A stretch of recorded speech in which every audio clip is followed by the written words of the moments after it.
Hey, Scott, what do you mean when you say going big? Tell me about going big. Going big? Going big, it's either go big or go home.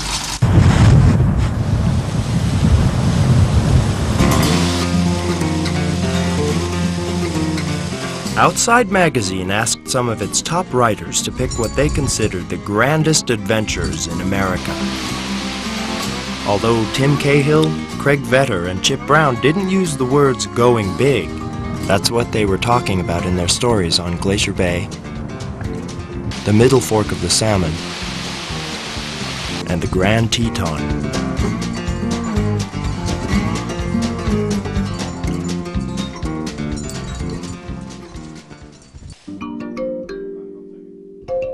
Tim Cahill built his story on Glacier Bay around the idea that he felt like a beer commercial. I recently discovered I am a beer ad guy, a small speck in a kayak surrounded by floating icebergs and dwarfed by an enormous tidewater glacier. He was pointing out, of course, that people who do dangerous things get to be featured in advertisements. So we brought some beer along. Just for advertising pictures, of course. Think this is the kind of beer those guys were drinking? Is this a commercial? Are you gonna be the...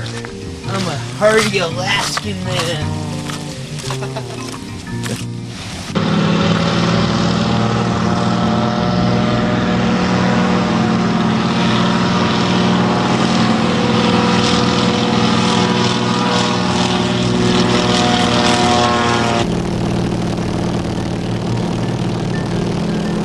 Travel north along the Pacific coast from Seattle to Juneau, Alaska. Then grab whatever means of transportation is available and travel north again.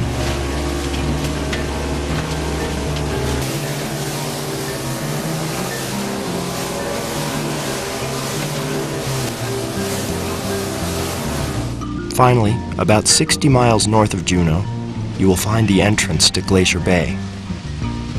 There, if you're lucky, you will be able to load your kayaks and other gear onto the 50-foot Down East Cutter Adventurous. Skipper Andy Spear helps the kayakers aboard. Probably right next to Juneau, huh?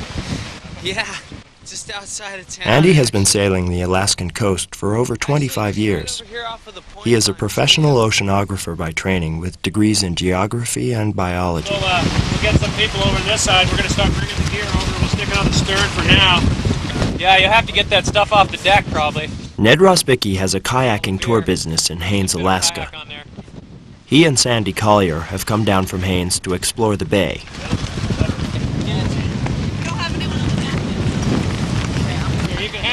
For the kayakers used to dried food and wet sleeping bags, the Adventurous looks too good to be true. What's in those things? As heavy as me. Are we gonna sink you? Let's see. Oh, no. No, I wasn't, Andy.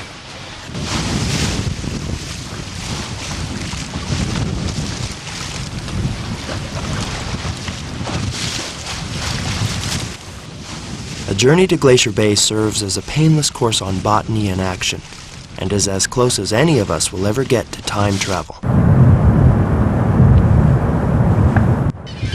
Throw in calving tidewater glaciers, ice caves, whales, bears, eagles, and inimitable birds like the puffin, and place them in a seascape ringed by mountains that rise from sea level to 15,000 feet.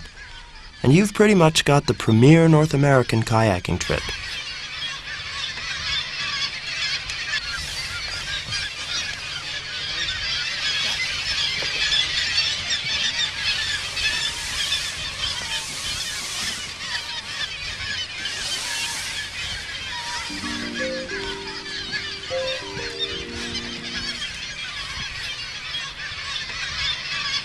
Ever since John Muir visited to observe the receding ice in 1879, Glacier Bay has had a firm grip on the American imagination.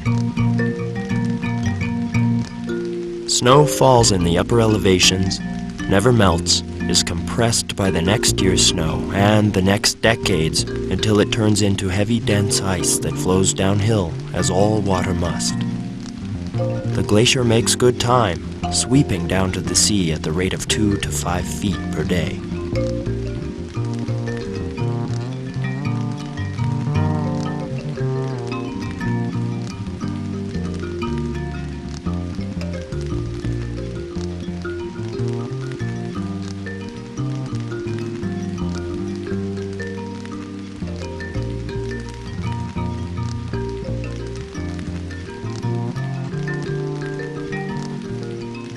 how can you not want to get close? That's what we're here for. We're choosing not to sit in a big cruise ship and see it from a distance. We're choosing not to, sit at home and watch it on TV. It's why we're here. It's about getting as much out of life and getting as close to the world as you can.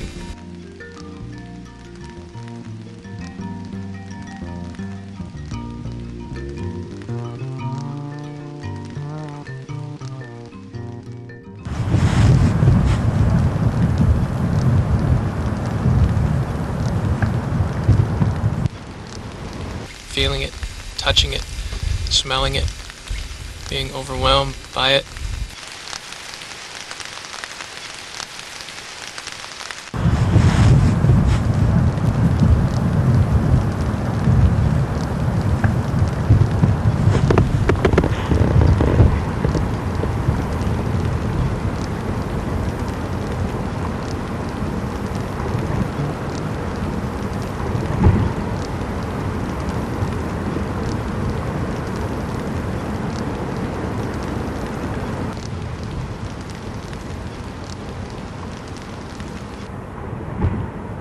Essentially, Glacier Bay wasn't here 200 years ago, and this area up here is much younger than that. It was solid ice when Vancouver came by.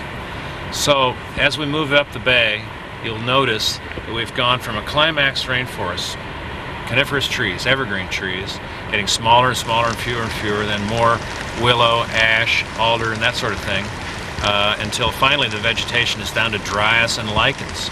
So at this end of the bay, which is just the extreme northwest end, the vegetation is very sparse, and that's because it's a very young area. And essentially, that's the story of Glacier Bay.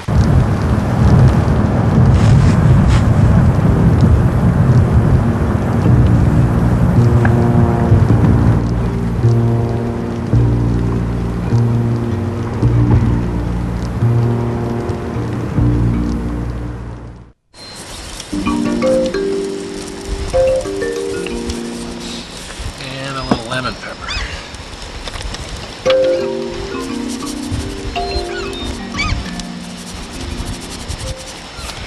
Andy, what do you think of these dirtbag kayakers now? Come on, get You mean speed bumps? And I know I could make more miles than you could on a good day. It's a great way to get around. And you know what I like about kayaks is you can have everything in this, like what, 18 feet or something, everything you need, and you can survive and go and, and have a great time. It's cool. This is just a bigger kayak and with more stuff.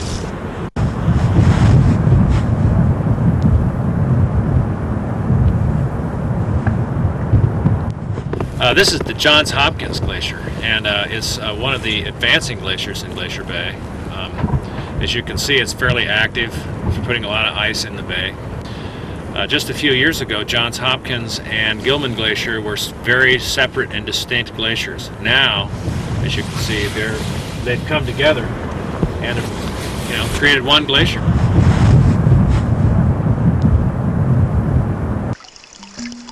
There's that boundary, and I think about it all the time up here. I've never been around a tidewater glacier before, and I just didn't understand the powers it had. The glacier calving is a greater force.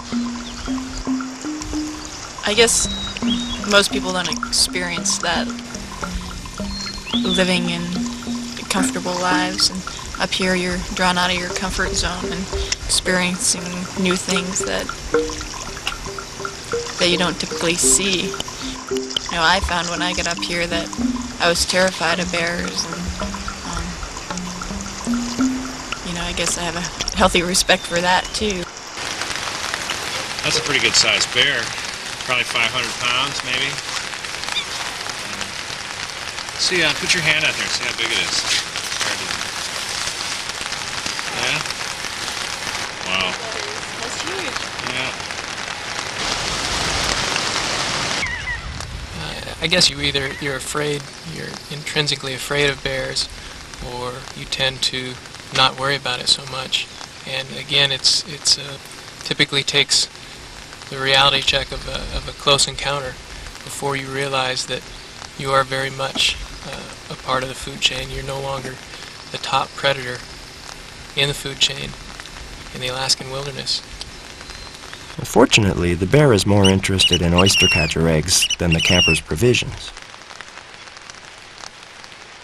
Generally, the big brown bears mind their own business and are as docile as a grazing cow, but when disturbed, they're capable of charging without warning.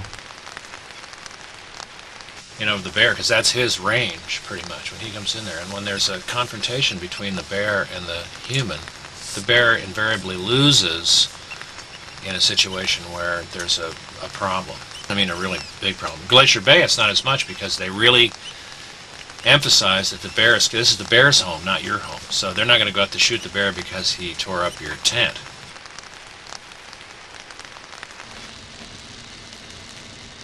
Over 500,000 people visit the Alaskan Panhandle every year, most of them on giant cruise ships. Conflict between this mass form of tourism and other smaller groups is inevitable.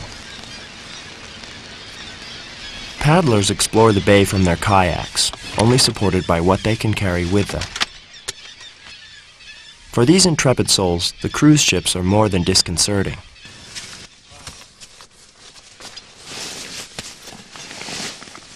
It's difficult to have a wilderness experience when you know there are 2,000 people living it up on a floating luxury hotel a few miles away.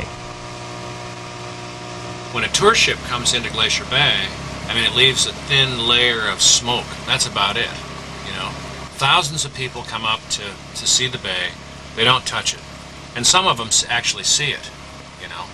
Some of them actually look out there and listen to what the biologist or the nature, they call him interpreter, says. That's nice. Whoa! Look at that. Did you get that?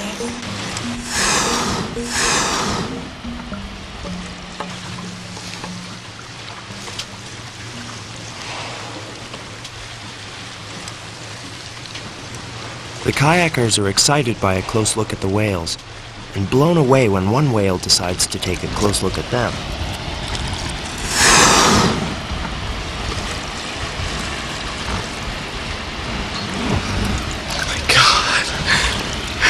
We have life jackets. Look, he's gonna go right under us.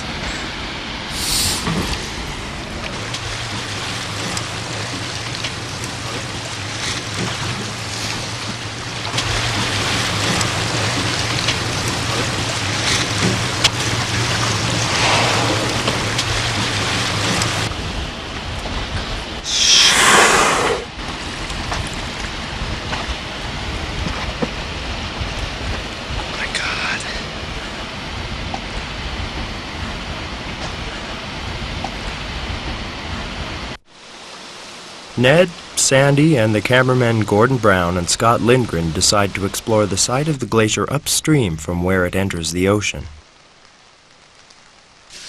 Gordon is fascinated by the shapes he finds. Ice is a funny thing because you think of ice as being very inert when you look at it, and yet it's very, very expressive.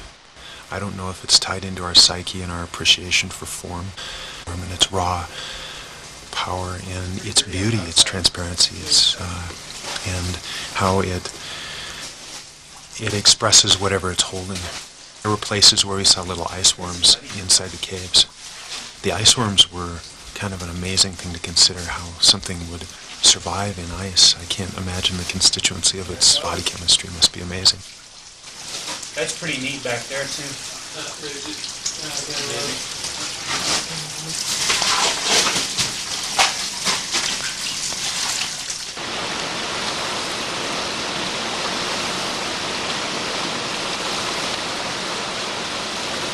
World-class whitewater kayaker Scott Lindgren can't resist the pull of the river, with or without his boat. We were walking alongside the glacier, and we found this river that was going underneath the glacier. And we stuck our heads down in there to kind of take a look on where the river was going. And it just was really inviting to go in there and take a look around. And it looked reasonably safe. And so we geared up for it, and we dropped in and we started crawling down the river. And as we got further and further in a lot of places it got lighter and lighter. Not only was the water very cold and moving, but the whole stream bed, the rocks and the mud and everything was moving down as we went down in and climbed back out. And it was moving without us being on it. And then when we got on it, you could hear the whole thing kind of crackling. The ceiling was maybe only about 2 or 3 feet off of the water, and so you had to just slide down with the river, and with this ice ceiling that was just glowing right above you, and it was just it was unbelievable. You'd be crawling down the river and you'd look up and you could just see this crystal green blue ice that was right above you, and God, you just felt like you were underneath this huge mass.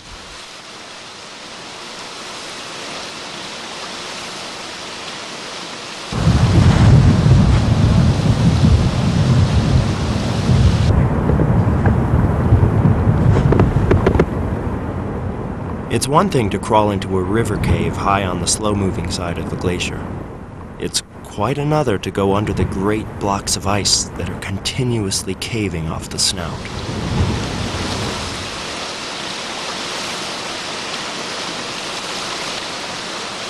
Once we got out of the river, we walked down to the front of the glacier, and we were in front of the glacier, and there was this little opening in the glacier, and the glacier hadn't been as active as a lot of the other glaciers that we had been looking at, and we were just intrigued to go take a look through this little window, and we snuck up there and walked in the front of this thing, and as we walked in further and further, it just opened up, and before we knew it, we were just in this magnificent ice palace. It was unbelievably huge, and it felt incredibly out of place. It was almost like it was scary, and we walked around and tiptoed our way through it, and felt, you know, really weird, and then we just turned around and got out of there as quickly as possible. It was one of those experiences that you have when you know you shouldn't be in a place, but you're there, and it was worth being there for just the little period of time that we were in there for.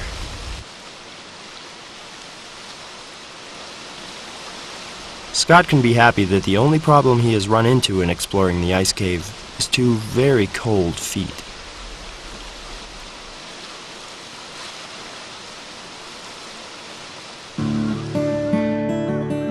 Approximately 1,500 miles southeast of Glacier Bay lies the Salmon River. Outside writer Craig Vetter has come back to the Middle Fork of the Salmon to relive an